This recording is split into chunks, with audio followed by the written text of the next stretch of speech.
entonces con eso acabamos la intro de qué son los emprendedores cucaracha, por qué estamos aquí, desde que todos estamos en la misma página. Y ahora vamos a empezar con la carnita. Tenemos la primera plática sin filtros con Poncho del Río de Nowports. Y la idea es de que podamos, más bien ustedes, puedan hacer preguntas directas a Poncho, ¿no? Entonces la plática la va a llevar Illich, la va a moderar él. Va a empezar con una pregunta para que se empiecen a mover las cosas. Y Poncho, no sé si te quieres venir para acá. Aplauso para Poncho.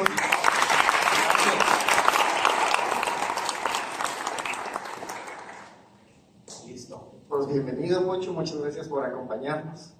Gracias. Es difícil, es más difícil de lo que creen conseguir a Poncho, entonces él ya está aquí. No, un gusto, gracias por estar aquí. De hecho, es mi primera vez en este edificio, tengo que decir que está increíble.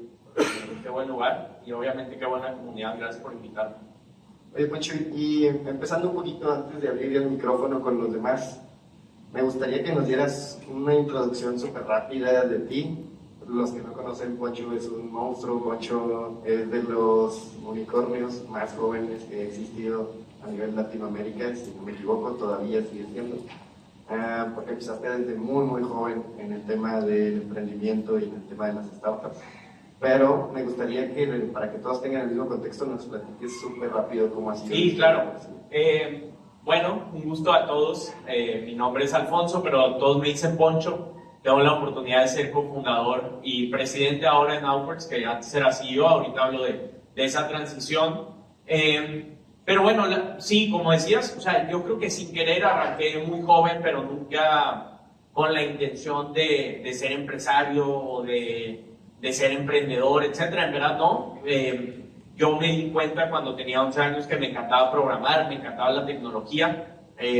Casi siempre me he preguntado cuándo se levantó esa curiosidad y no, la verdad es que no recuerdo exactamente. Había una película que era la de The Internship, de personas que aplicaron a Google y entraron.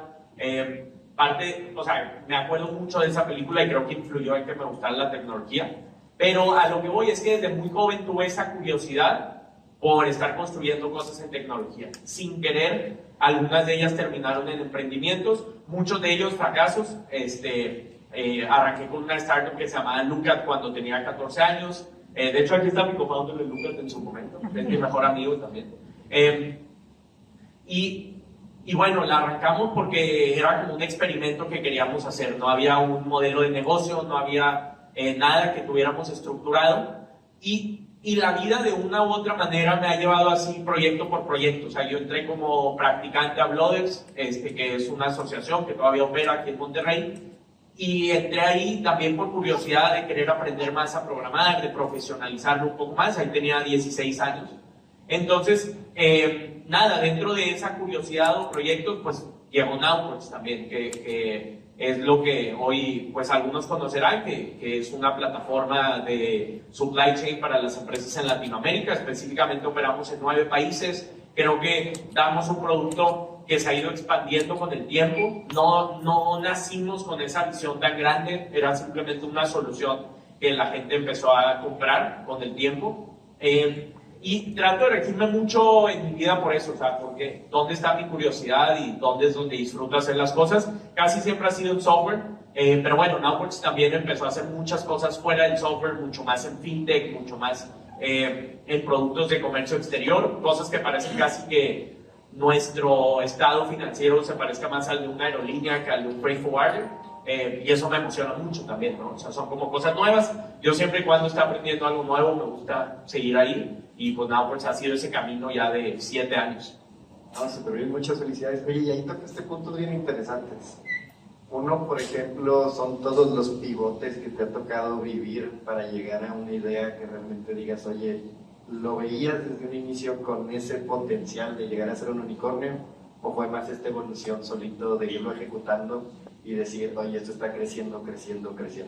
Sí, fue mucho el tema, o sea, lo segundo que dices de, a ver, Nowports cuando arrancó yo seguía trabajando en una empresa en Silicon Valley como desarrollador de software y nunca en mi vida pensé que iba a terminar siendo en lo que se convirtió. Creo que identificamos un dolor muy específico, lo empezamos a atender y si divides la vida de una startup por milestones, Nunca dijimos queremos ser un unicornio. Yo creo que tener eso como objetivo es como muy banal, si así lo quieres ver. Pero bueno, sí decíamos, a ver, ¿cómo vamos a saber si Now va a ser exitoso? No, pues hay que llegar a los 10 clientes pagando. Y ese era el milestone. De ahí nos íbamos hay que llegar a 100 clientes, hay que llegar a Chile, que fue el primer país que abrimos. Entonces sí fue por milestones, no es que todo se diera sin querer, simplemente es que pensábamos en cuál era el siguiente escalón para crecer la compañía, ¿no? Y bueno, lo del unicornio fue uno de esos pasos. Ni siquiera te diría que el más difícil, o sea, el más difícil fue al inicio que después, o sea, encontrar product market fit, encontrar el cliente ideal. Una vez que encuentras product market fit, tu vida como founder cambia muchísimo. O sea, creo que es mucho más preocuparte por los sistemas, por cómo crecer, que necesariamente iterar el producto todo el tiempo. No, y creo que es bien interesante porque hay veces que como founder luego se permea mucho el de no es que tengo que ser unicornio o quiero lograr ser unicornio y se pierde de vista esos milestones de irlos, obtener esa atracción, obtener el product market fit, obtener una expansión, o sea, cómo ir creciendo, ¿no? Sí, yo creo que cuando hablamos de este tema de unicornio contra bootstrap, contra camellos, que hay gente que le llama así, o sea, yo creo que muchas veces le ponemos título a algo que a lo mejor ni siquiera debería tener un título. O sea, hay empresas como 23andMe que han valido $40 billones y hoy en día valen 200 en bolsa. Por eso es mejor o mala empresa o qué tantas cosas tenía el founder en su control. Creo que muchas veces la evaluación es un dictado que te da el mercado y no habla de si estás bien como empresa o si estás mal, etc. Entonces, yo trato de no preocuparme mucho por eso, o sea, de no poner mucho el ojo ahí, pero al final del día, pues en que sea una cosa que tiene product market fit, que puede escalar y que además me encanta, porque lo que hablabas ahorita de la resiliencia, no importa si tienes una empresa, creo yo, que factura $10 o una que factura $300 millones, va a ser difícil cualquiera de esos dos caminos, ¿no? Ah, súper bien. Y vamos a empezar con las preguntas. Creo que Y aquí yo tengo el micrófono, el que quiera hacer una pregunta, pueden levantar Venga. la mano súper rápido. vamos a abrirlo al público. Ok, ya ganaste.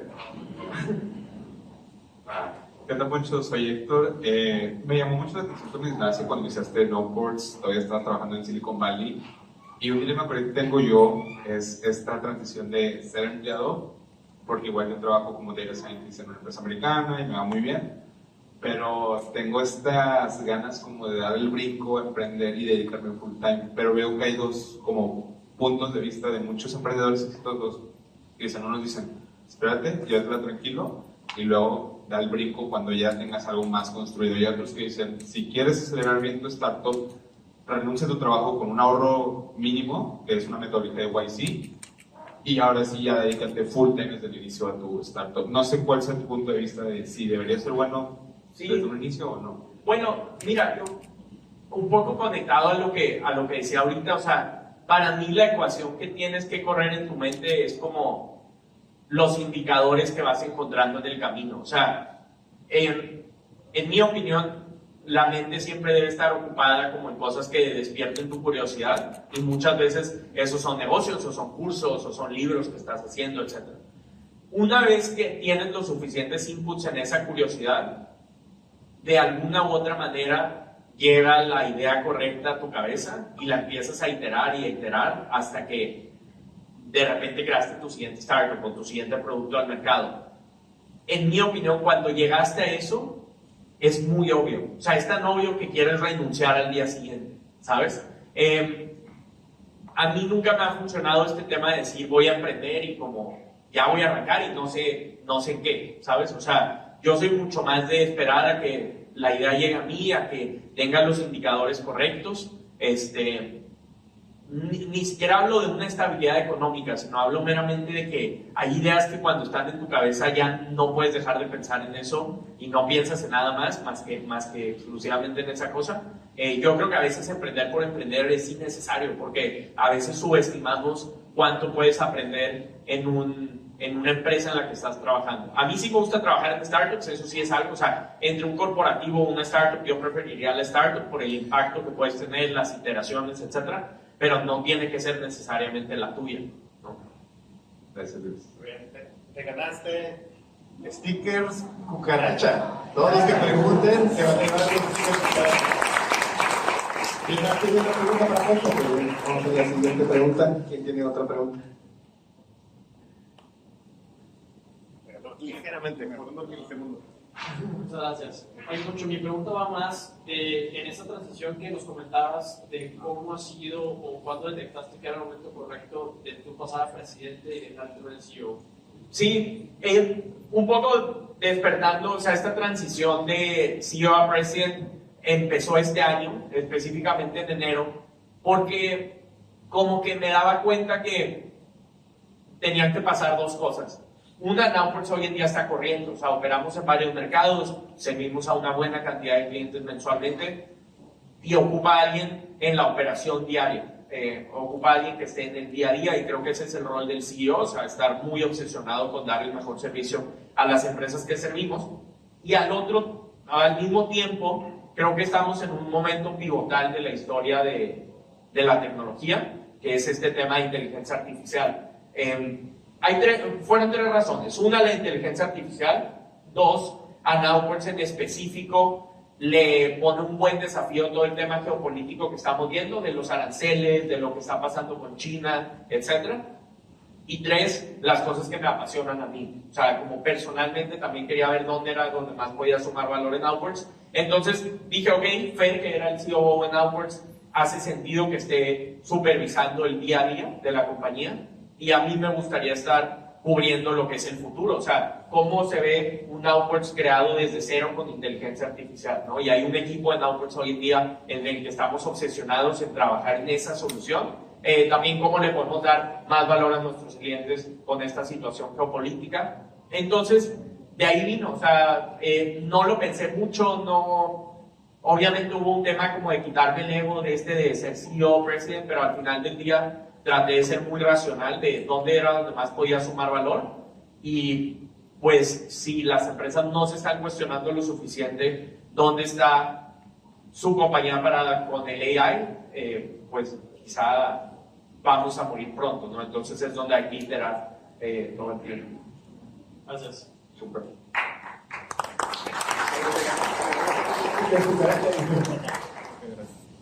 Hola, ¿qué tal? Buenas tardes, Luis Rey, mucho gusto.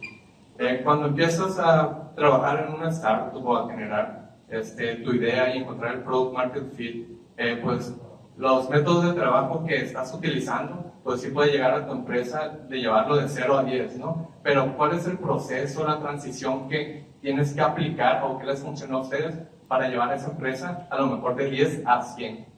Sí, dicen que las startups se rompen en tres momentos, o sea, de 0 a 10 millones, de 10 millones a 100 y de 100 a 1000, o sea, millones de dólares de revenue. No me ha tocado llegar a 1000, entonces todavía no sé hablar de eso. Pero de las otras etapas, lo que sí diría es que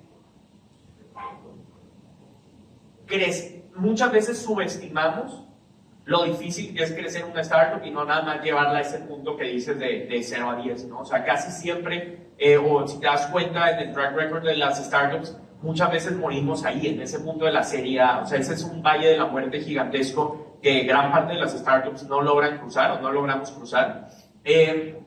Yo lo que diría es que la serie sí, cuando vas arrancando, es mucha improvisación, iterar, encontrar el cliente ideal.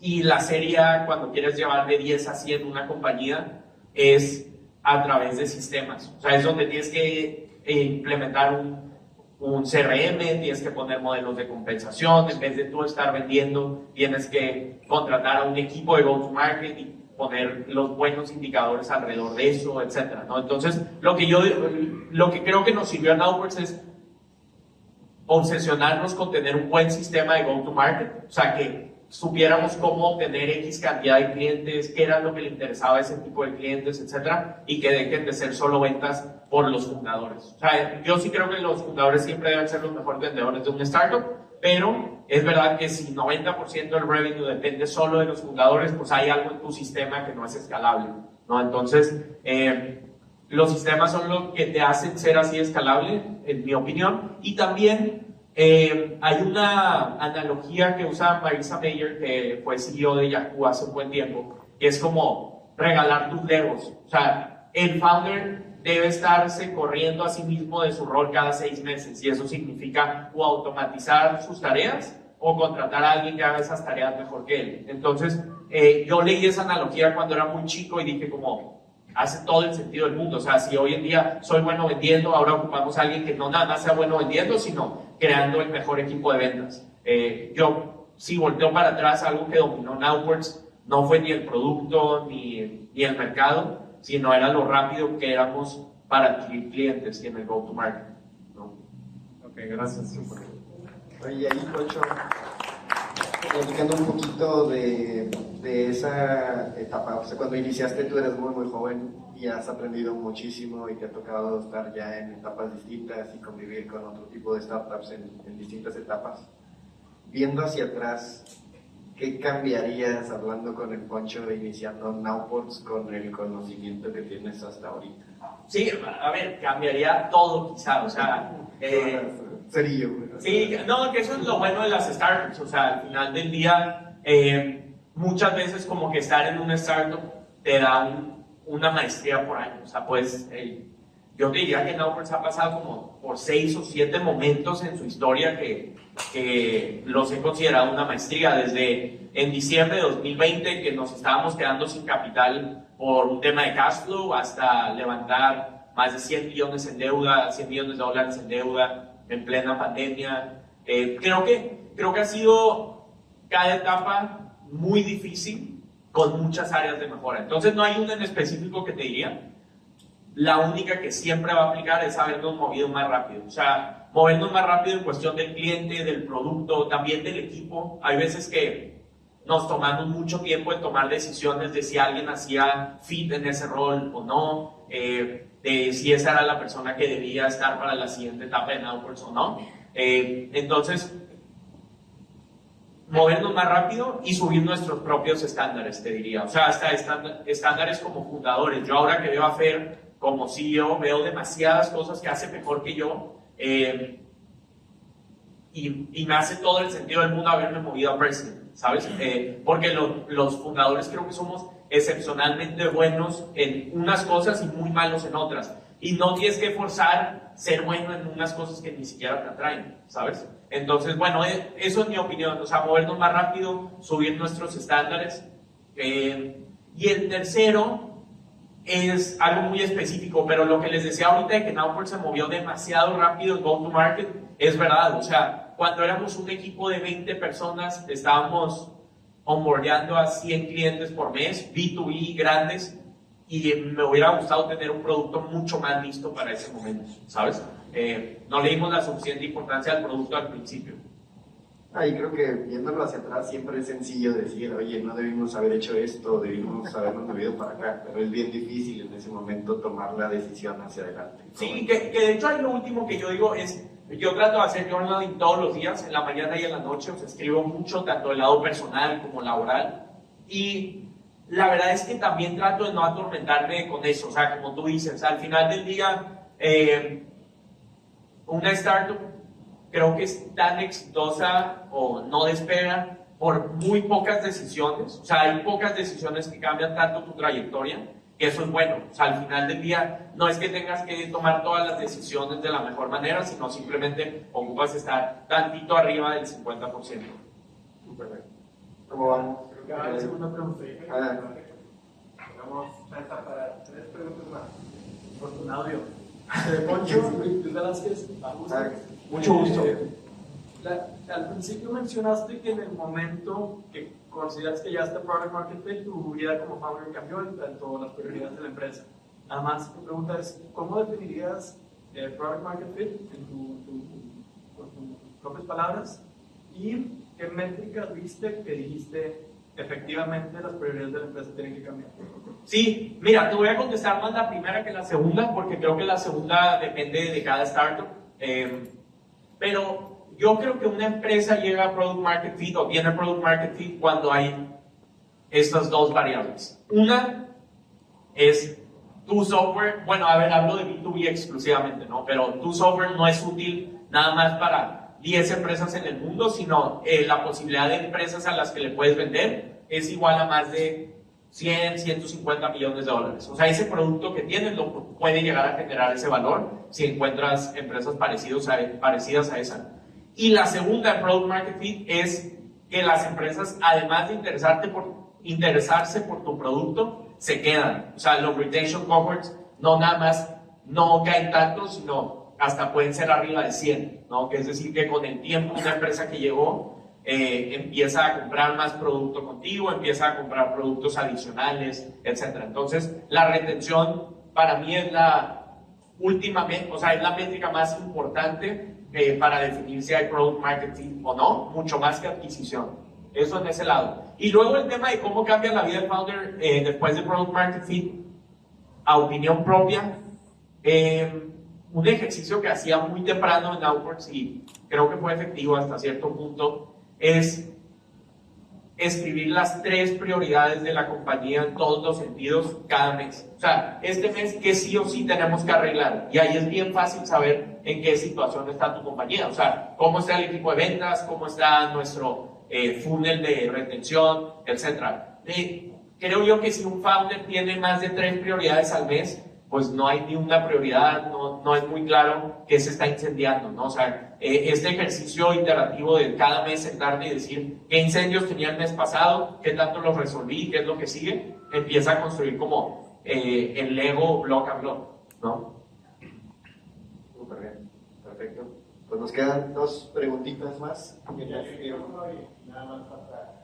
Sí, buenas tardes, Alfonso. No es como buscar una receta general, pero en tu opinión, si tuvieras familia, si tuvieras hijos, ¿cuáles serían los puntos clave, los puntos críticos que tú atenderías en tus hijos como para formarlos, inculcarles algunos valores clave o algunas competencias críticas? Si nos pudieras dar una opinión. Esa es buena. Y además la desconozco completamente. Mira, te voy a improvisar algo de lo que diga. Yo creo que al final del día lo importante es como, pues si es un terreno que todavía no conozco, pero te voy a hablar más de experiencia personal. Yo creo que aquí es, ¿cuál era tu nombre, perdón? Rodrigo. Rodrigo, yo creo que aquí es donde la curiosidad sí jugó un factor completamente diferenciador en mi vida, o sea, curiosidad y casi que te diría libertad absoluta, o sea, en mi casa nunca hubo un limitante a cuánto podía estar en la compu, porque mi familia sabía lo que estaba haciendo, o sea, sabían que me encantaba y que estaba obsesionado en ese momento con crear videojuegos.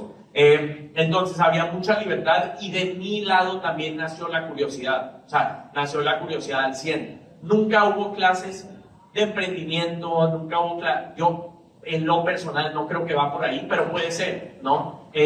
Simplemente una vez hablaba con alguien que se dedica a hacer arte y era como, el arte se da solo, o sea, no, es raro que alguien vaya a una clase de arte y se vaya a apasionar por eso sin inicialmente haber tenido curiosidad, ¿sabes? Entonces, hay veces que yo veo de lejos, sin juzgar, pero veo como que queremos forzar a alguien a ser emprendedor y a lo mejor la persona le encanta el fútbol y ahí está su curiosidad. Entonces, para mí lo que marca una vida como bien vivida y este es más un mantra de vida es dónde está tu curiosidad y qué tanto le puedes dedicar a eso, ¿no? De una manera rentable, o sea, que sea algo sostenible con el tiempo, ¿no? Entonces, ojalá, o sea, a ver, hay veces que, no sé, yo soy emprendedor, me gustaría que mi hijo sea emprendedor, pero su curiosidad lo va irritando con el tiempo, ¿no? Entonces, curiosidad y este tema de libertad absoluta.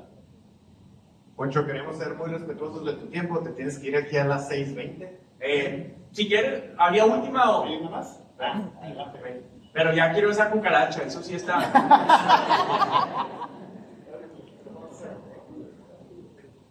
¿Qué tal? Muchas gracias por contestar la pregunta.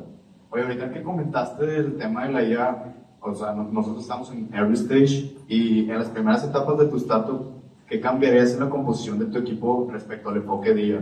O sea, ¿qué consejos le darías a las nuevas startups a la hora de contratar a un nuevo miembro en el equipo de este ámbito?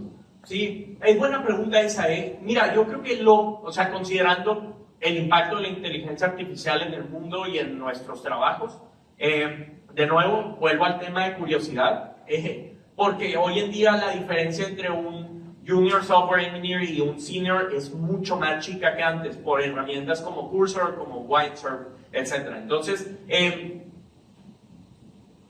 si le metes más curiosidad a la persona que estás contratando y bajas significativamente el ego, o sea, que te deshaces de cosas a las que estabas acostumbrado y vuelves a aprender de cero el cómo puede ser tu vida con inteligencia artificial, tienes casi que garantizado el éxito en cualquier startup a la que te unas, ¿sabes? Entonces yo creo que más que juzgar las habilidades técnicas de un desarrollador, que sí creo que siguen siendo importantes,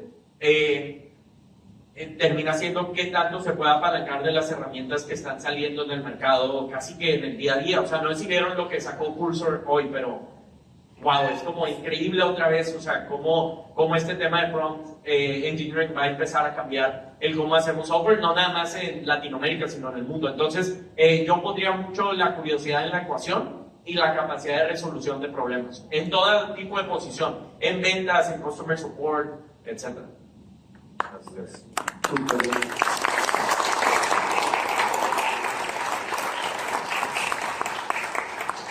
Pues ahora sí, Pancho, pues también Venga. felicitarte. Gracias. Muchísimas gracias. Te ha tocado vivir un camino muy especial en este tema de los unicornios y del emprendimiento. Entonces, por apoyar aquí a los emprendedores cucaracha. Pues, sí. No, gracias por invitarnos. Una cucaracha para ti, por eso.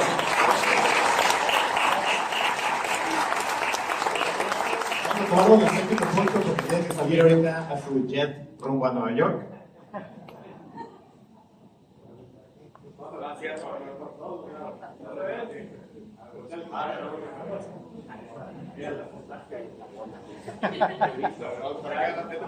Porque todos quieren salir.